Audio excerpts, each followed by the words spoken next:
بسم الله الرحمن الرحيم وأشهد أن لا إله إلا الله وحده لا شريك له وأشهد أن محمدًا عبده ورسوله أما بعد فإن خير الحديث كتاب الله وخير الهدي هدي محمد صلى الله عليه وآله وسلم وشر الأمور محدثاتها وكل محدثة بدعة وكل بدعة ضلالة وكل ضلالة في النار اللهم صل وسلم على نبينا محمد وبارك وسلم وصل عليه أعوذ بالله السميع العليم وبوجهه الكريم وسلطانه القديم من الشيطان الرجيم إن الذين آمنوا وعملوا الصالحات كانت لهم جنات الفردوس نزلا خالدين فيها لا يبغون عنها حولا۔ عیوب اور نقائص سے پاکیزہ تمام قسم کی حمد و ثنا اللہ وحدہ لا شریک لہ کے لیے، اور درود و سلام شفیع للمذنبین خاتم النبیین رسول کریم رؤوف الرحیم صلی اللہ علیہ وآلہ وسلم کی ذات اقدس پر ان گنت لاتعداد بے شمار درود و سلام ہو۔ گزشتہ جمعات سے آپ اہل جنت کی صفات اور خوبیاں سماعت فرما رہے ہیں کہ کون سے ایسے اعمال ہیں کہ جن کے کرنے سے انسان اللہ تعالیٰ کے فضل سے اللہ تعالیٰ کی جنت میں چلا جائے گا۔ سب سے پہلی بات، نیکی کرنے کی طاقت اور برائی سے بچنے کی جو قوت ہے، یہ انسان کا اپنا ذاتی کمال نہیں ہے، بلکہ یہ اللہ تبارک و تعالیٰ کی طرف سے توفیق ہے۔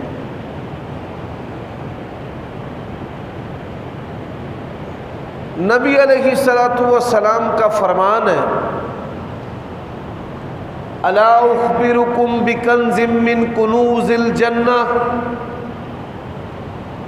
جنت کے قیمتی خزانوں میں سے ایک انمول اور قیمتی خزانے کے بارے میں آپ کو نہ بتاؤں؟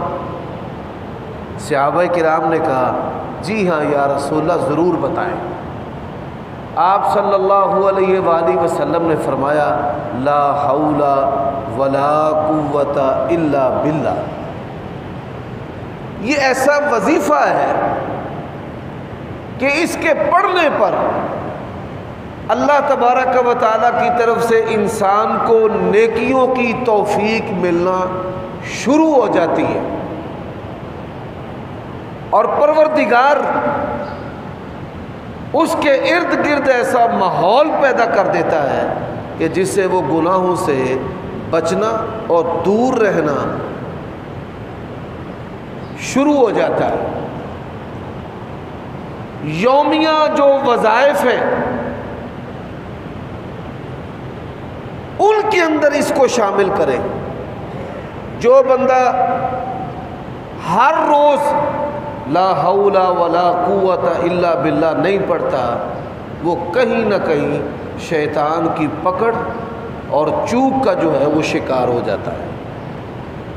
آپ صلی اللہ علیہ وآلہ وسلم اور صحابہ کرام کے یومیہ جو اوراد، وظائف، ذکر ہیں، ان کے اندر یہ چیز بھی شامل ہے۔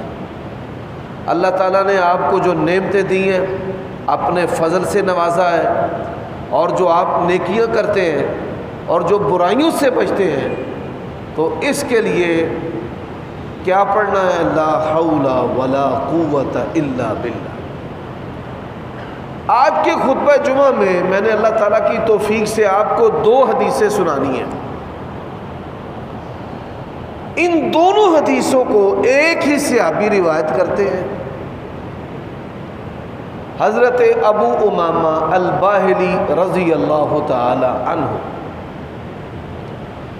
3 باتوں کا ضامن جو ہے وہ اللہ تعالیٰ کی ذات ہے، اور 3 باتوں کے ضامن جناب محمد الرسول اللہ صلی اللہ علیہ وآلہ وسلم۔ ضامن جو ہے وہ کسے کہتے ہیں؟ گارنٹر کو۔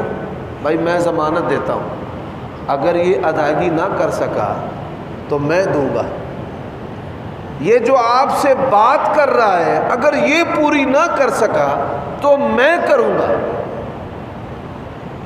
اس سے بڑھ کر سعادت کیا ہو سکتی ہے کہ انسان کے لیے ضامن اور گارنٹر جو ہیں وہ اللہ تعالیٰ اور اس کے رسول بن جائیں۔ اور ہمارا یہ عقیدہ اور ایمان ہے کہ جس بات کی ضمانت نبی علیہ السلام کی زبان اقدس سے نکل جائے، اللہ کی قسم یہ ہو ہی نہیں سکتا کہ اللہ تبارک و تعالیٰ کی ذات جو ہے وہ اپنے نبی کی گارنٹی اور ضمانت کو پورا نہ کرے، ایسا ہو ہی نہیں سکتا،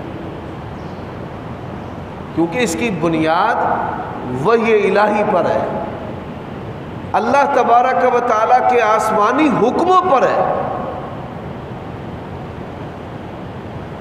اب جن 3 چیزوں کی گارنٹی اور ضمانت رسول اللہ صلی اللہ علیہ وآلہ وسلم نے دی ہے، آئیے ان میں سے پہلی چیز فرمایا انا زعیم ببیت فی ربض الجنہ لمن ترک المراء وان کان محقا۔ میں محمد الرسول اللہ صلی اللہ علیہ وآلہ وسلم اللہ تبارک و تعالیٰ کی جنت میں محل کا ضامن ہوں۔ ببیت، آپ یہ بات جانتے ہیں کہ جنت کے 100 درجات ہیں۔ اب ان 100 درجات کو ایک حدیث میں 3 درجات میں تقسیم کیا گیا ہے۔ پہلا درجہ، پھر درمیانی درجہ، اور پھر سب سے اعلیٰ درجہ جو جنت الفردوس کا ہے۔ اب رسول اللہ صلی اللہ علیہ وآلہ وسلم نے جنت میں محل کی گارنٹی اور ضمانت دی ہے، کس کے لیے؟ فرمایا حق والا ہونے کے باوجود جھگڑا چھوڑ دے،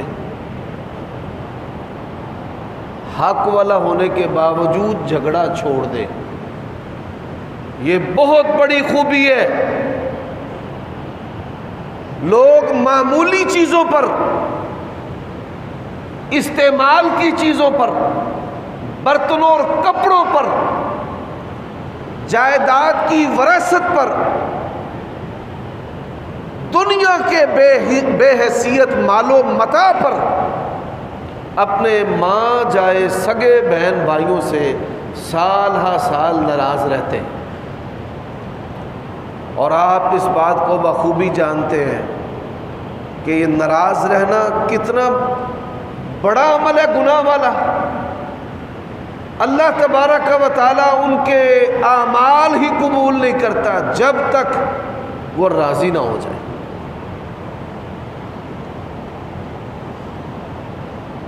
اب حق والا ہونے کے باوجود حق پر ہے، کہتا بھائی میں نے تجھ سے لڑنا نہیں ہے، جا میں نے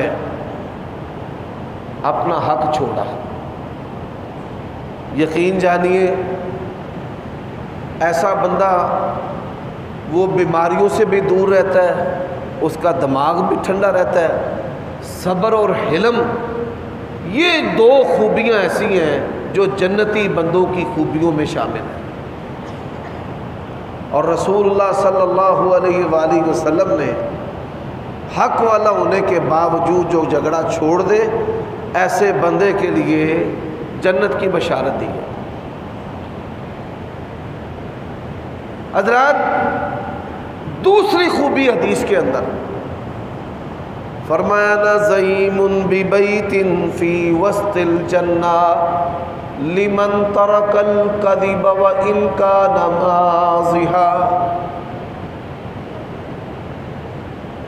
میں جنت کے بہترین، جنت کے درمیان میں بہترین جگہ پر، پرائم لوکیشن پر محل کا ضامن ہوں۔ کس کے لیے؟ فرمایا جھوٹ کو چھوڑ دیں۔ مذاق کے لیے بولتا ہے نا، مذاق کے لیے، مذاق کے لیے بھی اگر بولتا ہے تو جھوٹ کو چھوڑ دیں۔ چند دن ہوئے ہیں ہمارے شہر کے کئی اداکار اور فنکار ہیں جو اسٹیج ڈرامے کرتے ہیں، ان میں سے ایک آدمی ہے جو باریش بھی ہے، نمازی بھی ہے۔ تو لوگوں کو ہنسانے کے لیے مصنوعی طور پر ایک تقریب نکاح رکھی گئی کہ جس میں کسی آدمی کا دوسرا نکاح ہو رہا ہے اور پہلی جو بیوی ہے وہاں پہنچ جاتی ہے اور وہ موقع پر جوتے برسانا شروع کر دیتی ہے۔ لوگ جو ہے وہ ہنس رہے ہیں اور پھر یہ ویڈیو وائرل ہوتی ہے۔ آپ دیکھیے جو نکاح ہے یہ اسلام کی شعائر میں سے ہے، لوگوں نے اب ہنسانے کے لیے اسلامی تعلیمات، نبی علیہ الصلوۃ والسلام کی سنت اور اس جیسی جو عظیم چیزیں ہیں، اعمال ہیں، ان پر لوگوں کو ہنسانا شروع کر دیا ہے۔ یہ ہنسانا جو ہے یہ انسان کو کہیں کافر نہ بنا دے، دار اسلام سے خارج نہ کر دے، کہ نکاح کرنے کا عمل جو ہے وہ انتہائی مشکل ہے۔ نبی علیہ الصلوۃ والسلام نے متعدد نکاح کیے ہیں، اسلام نے بیک وقت 4 نکاحوں کی اجازت دی ہے۔ اب کافر کیا چاہتے ہیں؟ اسلامی معاشرے کے اندر دوسرا نکاح جو ہے مشکل ہی نہیں بلکہ ناممکن ہو جائے، اور زنا جو ہے وہ جنسی بے راروی جو ہے وہ عام ہو جائے۔ گزشتہ دور حکومت کے اندر 2 قانون پاس کیے گئے۔ ایک قانون کہ بیوی کی اجازت کے بغیر جو نکاح کرے گا وہ جیل میں جائے گا، سزا ہوگی، اور دوسرا قانون جو ہے کہ نوجوان لڑکی جو ہے وہ گھر سے چلی جائے، جہاں مرضی گزر بسر کر کے آئے، اس کا باپ قانونی طور پر اس کو پوچھ نہیں سکتا کہ تو کدھر گئی تھی اور کہاں سے آئی۔ ان چیزوں کی نحوستیں بھی ہوتی ہیں حاکم وقت پر۔ اللہ تبارک و تعالی حکمرانوں کے ان اعمال سے بھی ناراض ہو جاتے ہیں۔ میرے بھائیو دوستو، مزہ جو ہے وہ اسلام کے اندر جائز ہے۔ یہ نہ سمجھنا کہ اسلام نے مسکرانے اور ہنسنے پر پابندی لگائی ہے، ایسا نہیں ہے، لیکن اس کی بنیاد حقیقت پر ہے، حقائق پر ہے، فحش گوئی پر نہیں، جھوٹ پر نہیں کہ لچر بولنا لوگ ہنسے، زمانہ بولنا لوگ ہنسے، اور پھر اسلامی تعلیمات کا مذاق اڑانا کہ لوگ ہنسے، جنت اور جہنم کا مذاق اڑانا، حتیٰ کہ لوگ ہنسانے کے لیے حضرت آدم علیہ الصلوۃ والسلام کا مذاق اڑانے سے بھی نہیں باز آتے، اور ایسی ایسی بڑی باتیں منہ سے کہہ دیتے ہیں، نہ بابا دانا کھاندا، نہ اسی جنت دے وچوں نکل دے تے نہ کھلارے کھلر دے۔ اس طرح کی مثالیں جو ہیں وہ لوگ دیتے ہیں۔ میاں بیوی کے تعلقات پر لوگ بری مثالیں دیتے ہیں انبیاء علیہ الصلوۃ والسلام کے بارے میں۔ تو میرے بھائیوں، مومن آدمی جو ہے وہ جھوٹ سے کوسوں دور ہے۔ مومن بزدل ہو سکتا ہے، بخیل ہو سکتا ہے، عقل پر پردہ پڑ جائے، شہوت کے غلبے سے اس سے گناہ ہو سکتا ہے، لیکن کیا مومن جھوٹا ہو سکتا ہے؟ نبی علیہ الصلوۃ والسلام نے فرمایا کہ مومن جھوٹا نہیں ہو سکتا۔ فطرتی دلیری ہمارے اندر، ہماری زندگی موت کا مالک اللہ ہے، رزق کا مالک اللہ ہے، خوشی اور غمی کا مالک اللہ ہے۔ جب یہ ساری چیزیں اللہ کے اختیار میں ہیں تو کس چیز نے آپ کو مجبور کیا کہ آپ بلا وجہ جھوٹ بولتے رہیں؟ اور میں نے یہ پہلے بھی عرض کیا ہے کہ من حیث القوم ہمارے اندر جو عیب آ چکا ہے ہر خاص و عام میں، ہر مذہبی غیر مذہبی میں، من حیث القوم بلا وجہ جھوٹ بولنے کا جرم ہے۔ مسجد میں بیٹھ کر جھوٹ بول رہے ہیں، اولاد میں بیٹھ کر جھوٹ بول رہے ہیں، اور بچے کو کہتے ہیں کہ جا کر باہر کہہ دو کہ میرا بابا گھر میں نہیں ہے، وہ بھی دروازے پر آنے والا کہتا ہے میرے ابو کہہ رہا ہے کہ میں گھر میں نہیں۔ تو نبی علیہ الصلوۃ والسلام نے ایسے بندے کے لیے جنت میں پرائم لوکیشن پر، بہترین جگہ پر محل کی ضمانت دی ہے کہ جو آدمی مزاح کے اندر بھی جھوٹ نہیں بولتا۔ اب یہاں پر میں ایک بات حدیث سنانا چاہتا ہوں۔ نبی صلی اللہ علیہ وآلہ وسلم کے پاس ایک بوڑھی آئی، جیسے ہم کہتے ہیں نا بڑے ہمامان، اس کو بڑا مان تھا، تو نبی علیہ الصلوۃ والسلام سے کہنے لگی یا رسول اللہ میں بھی جنت میں جاؤں گی نا؟ تو نبی علیہ الصلوۃ والسلام نے کہا کہ کوئی جو بوڑھا اور بوڑھی ہے وہ جنت میں نہیں جائے گا۔ اچھا، وہ پریشان ہو گئی۔ آپ یہ بات جانتے ہیں کہ اہل جنت جب جنت میں جائیں گے سب جوان ہوں گے، جنت کے اندر کوئی جنتی بوڑھا نہیں ہوگا۔ اب وہ پریشان ہوئی، نبی علیہ الصلوۃ والسلام مسکرائے، اور جب اس کی پریشانی آپ نے زیادہ دیکھی تو نبی علیہ الصلوۃ والسلام نے پھر اس کو بشارت دی کہ اماں تو خوش ہو جا، تو جب اللہ کی جنت میں جائے گی تیرا بدن جوان، تیری عمر بھی جوان، جوانی کی حالت میں انسان جنت کے اندر جائے گا۔ اب یہ مزاح ہے، درست ہے، حقیقت پر مبنی ہے۔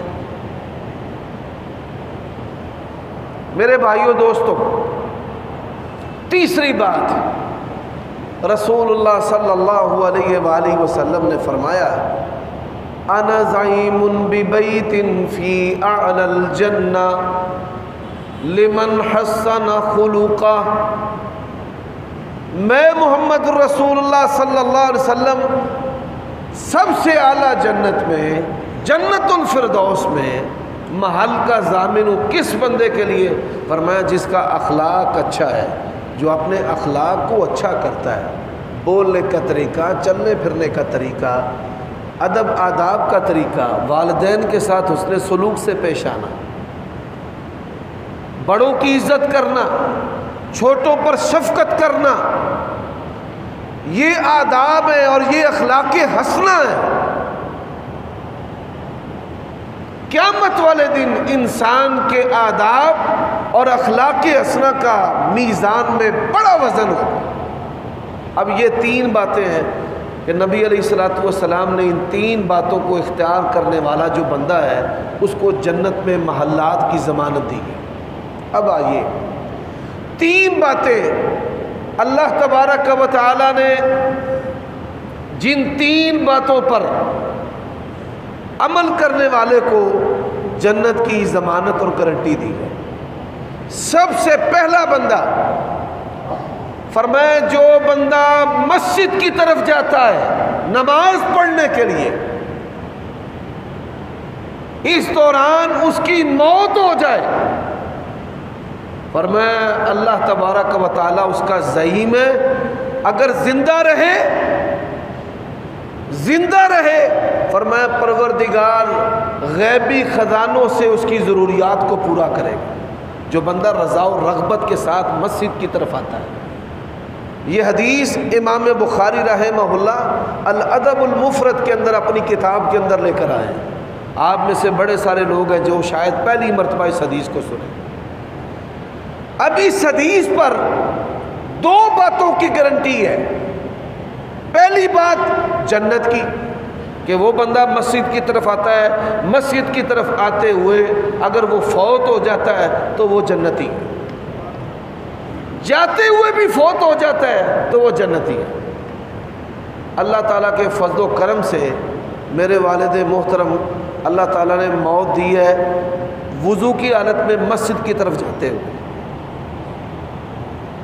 تو مسجد کی طرف جائے یا مسجد سے واپس آئے، اگر اس کو موت آ جائے تو وہ بندہ پکا جنتی، لیکن اگر وہ زندہ رہے، فرمایا اگر زندہ رہے، مسجد گیا ہے، نماز پڑھ کے واپس آئے، فرمایا اس کی رزق کی ذمہ داری اللہ پر ہے۔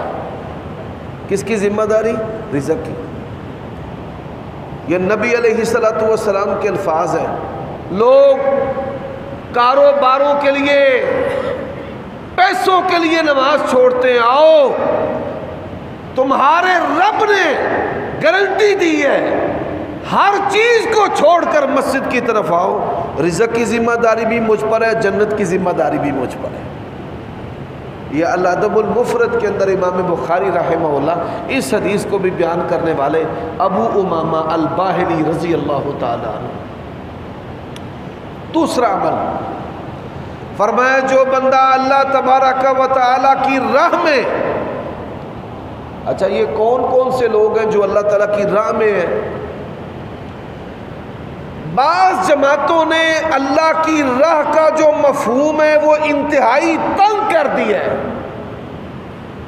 انہوں نے مفہوم کیا بیان کیا ہے کہ جو ہم سے ٹریننگ لے اور ہماری جماعت کے ذریعہ کشمیر یا جائے افغانستان میں وہ فی سبیل اللہ ہے۔ نہیں بھائی، مسلمان ملک، وطن، شہر، جو مسلمان فوجی ہیں وہ بھی فی سبیل اللہ ہے، جو رینجرز ہیں وہ بھی فی سبیل اللہ ہے، جو پولیس والے ہیں یہ راتوں کو گشت کرتے ہیں، گلیوں میں سڑکوں پر جاگتے ہیں تاکہ مسلمانوں کے گھر جو ہیں وہ محفوظ رہے، معاشرے میں امن قائم رہے، یہ لوگ بھی فی سبیل اللہ ہیں۔ نبی علیہ السلام نے فرمایا لغدوۃ فی سبیل اللہ او روحۃ، ایک دن اللہ کی راہ میں لگانا یا ایک رات اللہ کی راہ میں لگانا خیر من الدنیا وما فیہا، دنیا اور دنیا کے سارے خزانوں سے اللہ کے ہاں افضل۔ علماء، دینی طالب علم اور طالبات، ان کے کھانے پینے، ان کی تعلیم کے لیے، ان کی ضرورتوں کے لیے تگ و دو کرنے والے بھی فی سبیل اللہ ہیں۔ یہ جو منتظمین ہیں مساجد اور مساجد، مدرسوں کے اور مسجدوں کے جو منتظمین ہیں، خدام حقیقی معنوں میں، یہ بھی فی سبیل اللہ، اللہ کی راہ میں نکلے ہوئے ہیں، اللہ کے لیے کام کر رہے ہیں۔ حدیث میں جو آتا ہے کہ اللہ تبارک و تعالیٰ نے دو بندوں پر اپنی جہنم کو حرام کیا ہے، ایک وہ آنکھ، حدیث میں تو دو آنکھیں یعنی دو بندوں کا ذکر ہے، ایک وہ آنکھ جو اللہ کے ڈر سے روتی ہے، اللہ سے ڈرنے والے جو بندے ہیں، ڈرتے ہوئے اگر آنکھوں سے آنسو نکل گئے اللہ تبارک و تعالیٰ اپنی جہنم کو ان کے اوپر حرام کر دیتا ہے۔ اور ایک وہ آنکھ ہے جو اللہ کی راہ میں پہرا دیتی ہے، فوجی ہے، رینجرز میں ہے، جہاد میں ہے، پولیس میں ہے، جو آنکھ پہرا دینے والی ہے، اللہ تبارک و تعالیٰ نے اس پر اپنی جہنم کو حرام کیا۔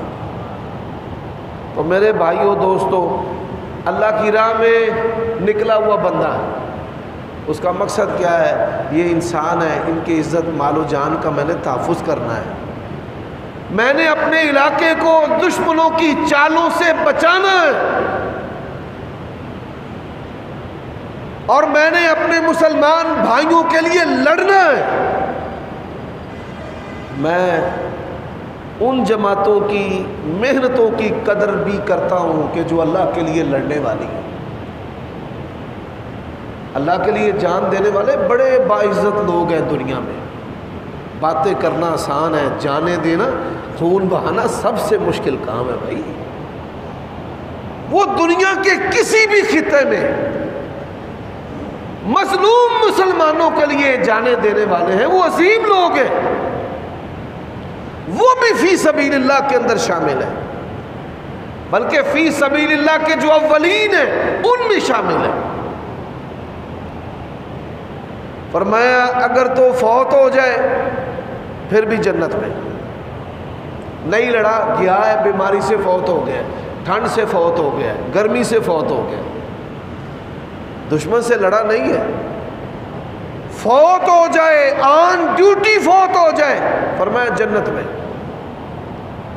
اور میرے پولیس والے بھائیوں، حساس ادارے میں ملازمت کرنے والے دوستوں، اس حدیث میں تمہارے لیے بھی بشارت ہے، نہ رشوت کے لیے ہاتھ پھیلاؤ اور نہ چالے چلو، تمہارے رزق کی ذمہ داری تمہارے پروردگار نے لے لی ہے کہ آن ڈیوٹی اگر فوت ہو جائے تو رب کی جنت میں ہے، اور اگر زندہ ہے رزق کی ذمہ داری کس پر ہے؟ اللہ پر۔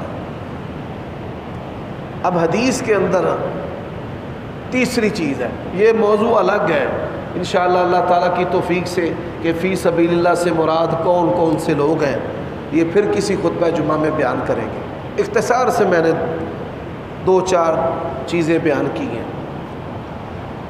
اب اگلی جو چیز ہے، فرمایا گھر میں جب بھی داخل ہو، بڑی حیران کن بات ہے، گھر میں جب بھی داخل ہو السلام علیکم کہے۔ کیا کہے؟ گھر میں جب بھی داخل ہو السلام علیکم کہے۔ اچھا جی ہوگا کیا؟ فرمایا اگر فوت ہو جائے جنتی، اگر زندہ رہے تو رزق کی ذمہ داری کس پر ہے؟ اللہ پر۔ یہ گھر میں رزق کی تنگی کو ختم کرنے کا نبوی نسخہ ہے۔ بندہ جائے السلام علیکم، عورت جائے السلام علیکم، بچہ آئے تو کیا کہے؟ السلام علیکم۔ رزق کو بڑھانے والا یہ نبوی نسخہ ہے کہ آپ جب بھی گھر میں داخل ہوں تو کیا کہنا ہے؟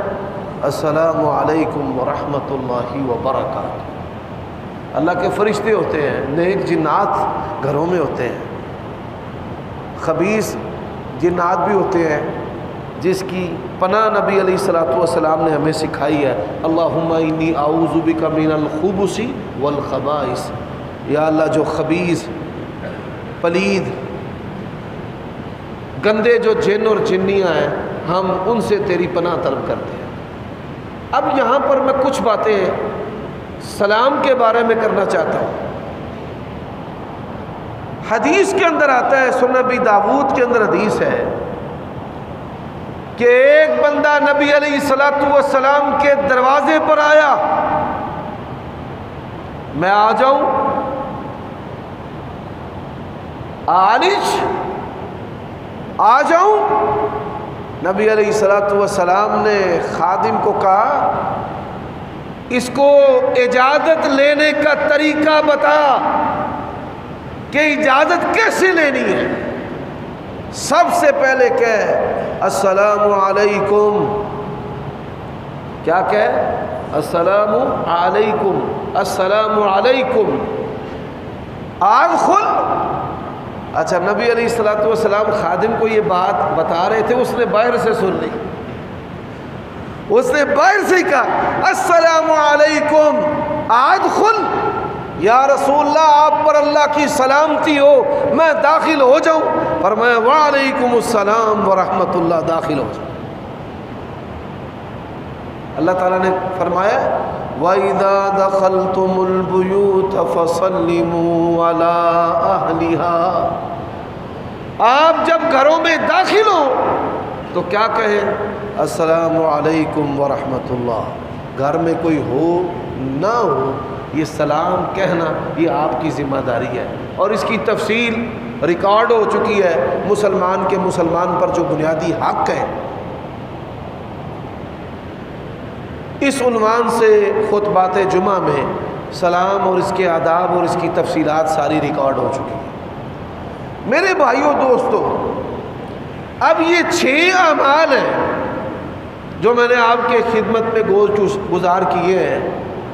3 کی ضمانت رسول اللہ صلی اللہ علیہ وسلم نے دی ہے، اور 3 کی ضمانت جنت کی بھی اور رزق کی بھی، جنت کی بھی اور کس کی؟ رزق کی بھی ضمانت رسول اللہ صلی اللہ علیہ وسلم نے دی ہے۔ اب آئیے ہم ان اعمال کا ذکر کر رہے ہیں کہ جو اہل جنت کی خوبیاں ہیں، میں یہاں پر ایک وظیفہ بھی بتانا چاہتا ہوں۔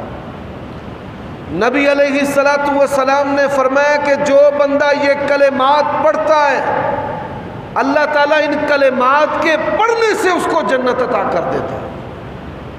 آیت الکرسی آپ سن چکے ہیں، اللہ کے 99 نام اس کے بارے میں بھی آپ حدیث سن چکے ہیں۔ اب یہ حدیث ہے، یہ اس کا تعلق ذکر سے ہے۔ سید الاستغفار، استغفار کا معنی ہے یا اللہ میرے گناہ معاف کر دے۔ اچھا، استغفار کے مختلف کلمات ہیں۔ سب سے پہلا جو کلمہ ہے استغفر اللہ، پھر دوسرا کلمہ ہے استغفر اللہ و اتوب الیہ۔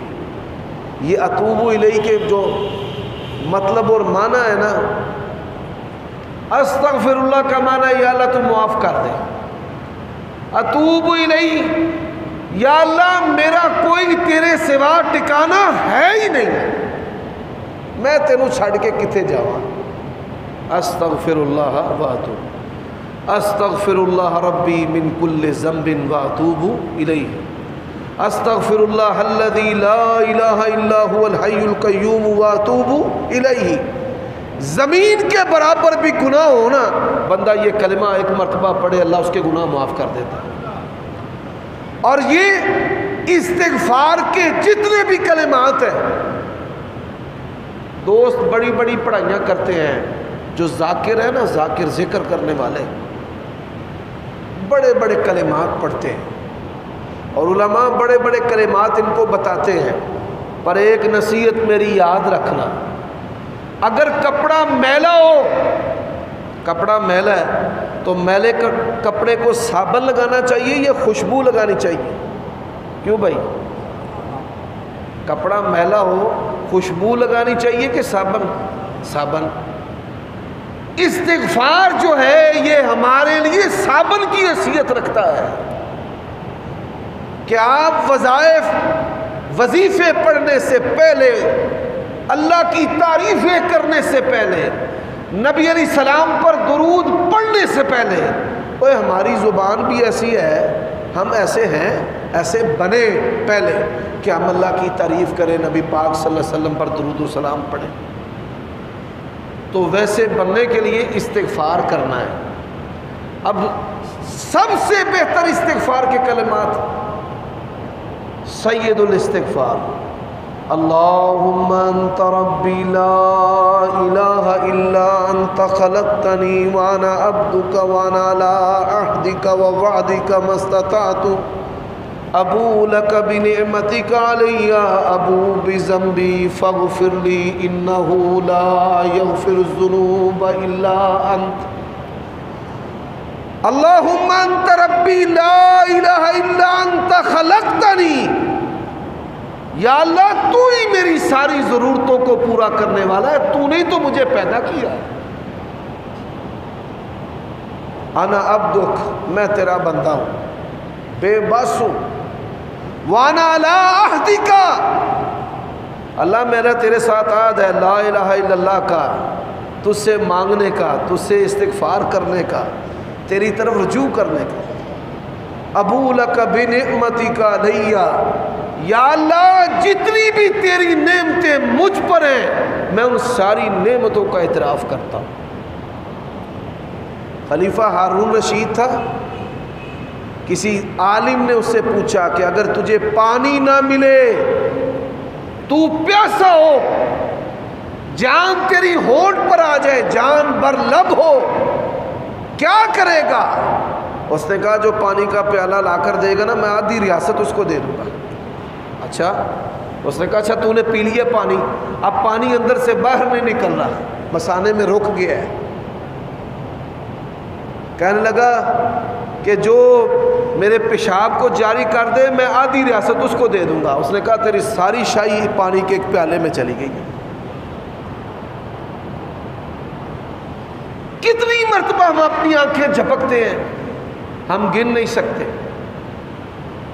یہ اللہ تبارک و تعالیٰ کی ایسی نعمت ہے، یقین جانیے ہم اس نعمت کا دین نہیں دے سکتے۔ ابو لک بنعمتک علی، یا اللہ میں تیری نعمتوں کا اعتراف کرتا ہوں۔ اللہ کے بندوں کہا کرو ساری خوبیاں میرے رب کی ہیں اور خامیاں کس کی ہیں؟ میری ہیں۔ ساری خوبیاں کس کی ہیں؟ اللہ کی۔ ساری خوبیاں، ہمیشہ خوبیوں کی نسبت کس کی طرف کیا کرو؟ اللہ کی طرف کیا کرو۔ یا اللہ ساری خامیاں میری ہیں، ساری خوب ابو لک بنعمتک علیہ ابو بذنبی۔ ذرا غور کیجئے، یا اللہ میں تیری ساری نعمتوں کا اعتراف کرتا ہوں اور آج کھلے لفظوں اور کھلے دل کے ساتھ اللہ اپنے گناہوں کا بھی اعتراف کرتا ہوں۔ ابو لک بنعمتک علیہ ابو بذنبی۔ یا اللہ میں سارے اپنے جرم مانتا ہوں، اعتراف کرتا ہوں، فاغفر لی، معاف کر دے۔ انہ لا یغفر الذنوب الا انت، اللہ تیرے سوا کوئی اور گناہوں کو معاف کرنے والا نہیں۔ میرے بھائیوں دوستو، یہ سید الاستغفار نبی علیہ السلام نے فرمایا اس کو پڑھنے والا کہاں جائے گا؟ اللہ کی جنت میں۔ تو اپنے یومیہ وظائف کے اندر لا حول ولا قوت الا باللہ کے ساتھ اللہم انت ربی لا الہ الا انت خلقتنی، اس کو بھی شامل کر۔ اب آخری حدیث، جنتی جو بندہ ہے اس کی یہ خوبی ہے۔ ایک صحابی ہے، ان کا نام ہے نعمان بن قوقل، قاف نقطوں والا قوقل۔ وہ نبی علیہ السلام کو کہتے ہیں یا رسول اللہ صلی اللہ علیہ وسلم اگر میں 5 نمازیں پڑھوں، روزے رکھوں، حلال کو حلال سمجھوں، حرام کو حرام سمجھوں۔ اب جنتی بندے کی خوبی اس حدیث کے اندر کیا ہے؟ نمازوں کے بارے میں تو بات ہو چکی ہے کہ 5 نمازیں پڑھنے والا جو ہے وہ بھی اللہ کی جنت میں جائے گا، لیکن اس حدیث کے اندر یہ وصف بتایا گیا ہے کہ جنتی بندے کو پتہ ہوتا ہے حلال کیا ہے اور حرام کیا ہے۔ یہ شرک ہے، یہ کفر ہے، یہ بدعت ہے، یہ کام اللہ کے نبی نے نہیں کیا، یہ گناہ ہے، میں نے اس کے قریب نہیں جانا، یہ حرام ہے، میں نے اس کو اختیار نہیں کرنا۔ حلال و حرام کے بارے میں معلومات لینا یہ جنتی بندے کی خوبی ہے۔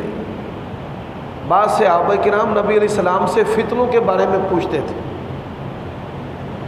آپ کی یہ ذمہ داری ہونی چاہیے کہ قرآن مجید کے اندر اور نبی علیہ السلام کی سنت کے اندر جو جو چیزیں حرام بتائی گئی ہیں ان کے بارے میں آپ کو خبرداری ہو کہ بھائی کفر ہے، شرک ہے، بدعت ہے، زنا ہے، قتل ہے، غیبت ہے، جھوٹ ہے، نفاق ہے، یہ ساری چیزیں حرام ہیں، میں نے ان کے قریب نہیں جانا۔